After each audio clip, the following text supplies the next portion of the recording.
Dear student, आज के session में हम क्लास 10th मैथ्स के एक्सरसाइज 3.4 के प्रश्न नंबर 1 को हल करने वाले हैं। प्रश्न नंबर 1 में दिया हुआ है कि निम्न समीकरणों के युग्म को विलोपन विधि तथा प्रतिस्थापन विधि से हल कीजिए, कौन सी विधि अति उपयुक्त है। तो हमने प्रतिस्थापन विधि को एक्सरसाइज 3.3 में पढ़ लिया है। अब हमें 3.4 में विलोपन विधि के बारे में पढ़ना है। विलोपन विधि यानी कि एलिमिनेशन मेथड। विलोपन विधि का मतलब है एलिमिनेशन मेथड। यहाँ पर हम एलिमिनेशन मेथड का प्रयोग करके इन सवालों को हल करेंगे। बहुत ही आसान विधि होती है ये। चलिए स्टार्ट करते हैं आज के इस सेशन को। तो हमारे पास समीकरण दिए हुआ है x + y = 5, 2x - 3y = 4। ये हमारे पास दो रैखिक समीकरण दिए हुए हैं। तो पहले लिख लेना है कि दिए गए रैखिक समीकरण।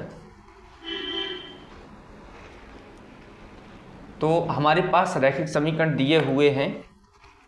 पहला समीकरण है x + y = 5 और दूसरा समीकरण है 2x - 3y = 4।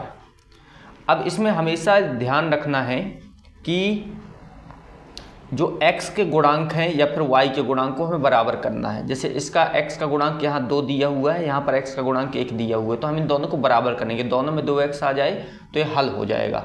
तो समीकरण 1 इसे दे देना है, समीकरण 2 इसे दे देना है। अगर हम यहाँ x के गुणांक 2 का गुणा समीकरण 1 में कर दें और समीकरण 1 के x का गुणांक जो 1 है का गुणा समीकरण 2 में कर दें तो ये x वाला टर्म बराबर हो जाएगा। लिखेंगे समीकरण 1 में 2 का तथा समीकरण 2 में 1 का गुणा करने पर। समीकरण 1 में हम 2 का मल्टीप्लाई करेंगे और समीकरण 2 में 1 का मल्टीप्लाई करेंगे। अब देखिए यहाँ मैं 1 का गुणा, यहाँ 2 का गुणा समीकरण 1 में कर रहा हूँ। तो 2 का गुणा जैसे हम x के साथ करेंगे तो 2x हो जाएगा। इसी प्रकार से y के साथ 2 का गुणा करेंगे तो 2y हो जाएगा और 5 के साथ करेंगे 2 × 5 = 10। ये बन गया हमारे पास। इसी प्रकार से 1 का गुणा अगर हम इस पूरे समीकरण में करें तो वही का वही आएगा, क्योंकि 1 का गुणा करने पर संख्या में कोई बदलाव नहीं होता है। ये हमारे पास नए समीकरण बनके तैयार है। इसमें x वाला टर्म सेम दिख रहा है।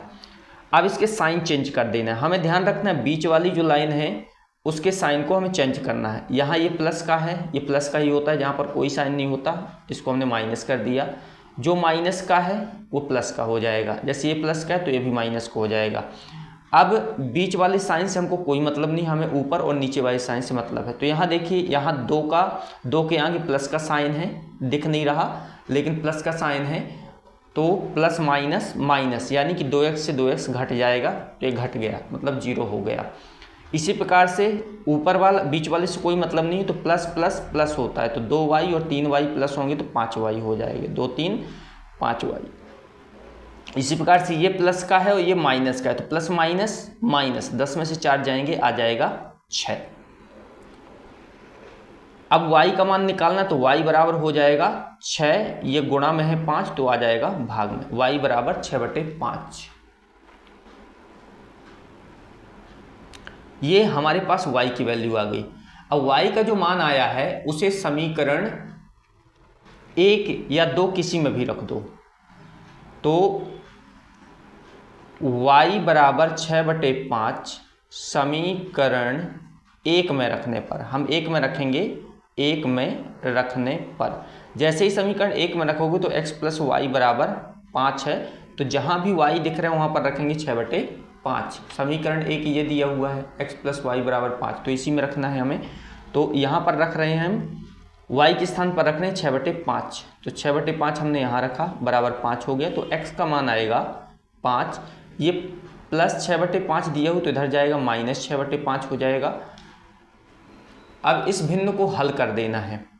तो यहाँ बटे 1 करेंगे, एलसीएम आएगा 5, 5 का गुणा इसमें 5 25, 1 का गुणा 6 में 6 हो जाएगा। x बराबर हो जाएगा 25 में से 6 घटेगा तो 19, 19 बटे 5, ये x का मान आ गया हमारे पास। तो अभीष्ट मान जो है, अभीष्ट हल है, अभीष्ट हल x बराबर 19 बटे 5 होगा तथा y बराबर 6 बटे 5 होगा। तो बहुत ही आसान सवाल था। विलोपन विधि से सवाल को हल करना बहुत सरल होता है। सबसे पहले हम समीकरण 1 और समीकरण 2 देख लेते हैं। जो समीकरण 1 और समीकरण 2 हमारे पास दिया होता है उसमें हम किसी एक वैल्यू को इक्वल करते हैं, या फिर y या फिर x। तो हम हमारे लिए x करना सरल होता है क्योंकि सबसे आगे होता है। तो x को हमने बराबर कर लिया, x कैंसिल हो जाएगा और वहाँ से हमें y की वैल्यू मिल जाएगी। जब y की वैल्यू मिल जाए तो समीकरण 1 में रख देंगे तो हमें x की वैल्यू मिल जाएगी। इस प्रकार से इसका हल प्राप्त हो जाएगा।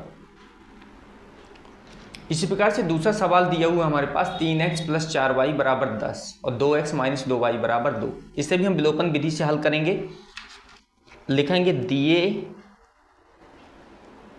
गए रैखिक समीकरण, हमारे पास दो रैखिक समीकरण दिए हुए हैं।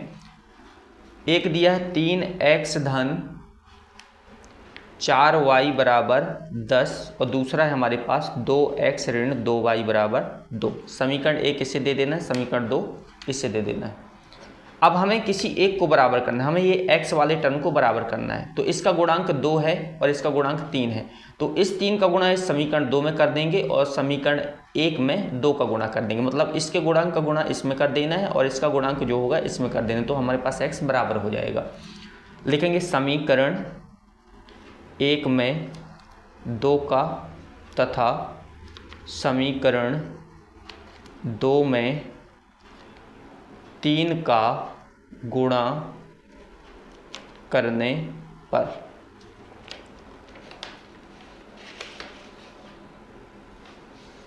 अब यहाँ पर गुणा कर रहे हैं हम, समीकरण 1 में 2 का गुणा कर देंगे।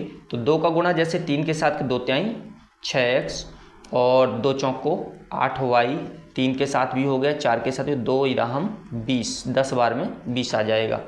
इसी प्रकार से 3 का गुणा इसमें 3 दूनी 6x, 3 दूनी 6y और 3 दूनी 6। अब इसका साइन चेंज करना है, ये दोनों प्लस में है तो ये माइनस हो जाएगा, ये माइनस है तो प्लस हो जाएगा, प्लस है तो माइनस हो जाएगा। अब यहाँ देखिए दोनों सेम दिख रहे हैं तो प्लस माइनस माइनस ये समाप्त हो गया। प्लस प्लस प्लस होता है, बीच वाली साइन से तो कोई मतलब होता नहीं है, तो ऊपर नीचे वाली साइन से मतलब प्लस प्लस प्लस होता है। तो दोनों को प्लस करेंगे तो 8 × 6 = 14y, 20 में से 6 माइनस होगा, 20 में से 6 माइनस होगा तो आ जाएगा 14। तो y का मान यहाँ से आ जाएगा 14, यह गुणा में है तो आ जाएगा भाग में, 14 एकम 14, y का मान हो गया 1। हमारे पास हल आया y बराबर 1। अब जो y का मान आएगा उसे हम समीकरण y बराबर 1 समीकरण 1 में रखने पर समीकरण 1 में से पुट कर देंगे। और समीकरण 1 है हमारे पास 3x धन 4y बराबर 10, इसमें पुट कर देंगे। तो जहाँ भी हमें y दिख रहा है वहाँ पर हम 1 को रखेंगे तो आ जाएगा हमारे पास 3x धन 4, यहाँ 1 रखना है, बराबर 10। तो 3x बराबर हो जाएगा 3x 4 एकम 4 बराबर 10। तो 3x बराबर हो जाएगा 10, ये धन का है तो ऋण का हो जाएगा। 10 में से 4 जाएंगे 6 आएगा, 3x बराबर 6 हो गया। और x का मान निकालना है तो x का मान आ जाएगा हमारे पास 6, ये 3 गुणा में है तो भाग में आएगा, 3 दूनी 6। तो x का मान आ गया हमारे पास 2। तो x का मान हमारे पास 2 आ जाएगा। अभीष्ट हल x बराबर 2 तथा y बराबर 1 होगा। तो बहुत सरल सवाल थे। विलोपन विधि का प्रयोग करना बहुत सरल होता है। तो आई होप आज का सेशन आपको समझ में आया होगा। यदि आप अभी तक हमारे इस चैनल पर नए हैं और आपने हमारे इस चैनल को सब्सक्राइब नहीं किया तो हमारे इस चैनल को सब्सक्राइब करना, वीडियो को लाइक करना, शेयर करना बिल्कुल ना भूलें। मिलते हैं नेक्स्ट सेशन में, तब तक के लिए जय हिंद, जय भारत।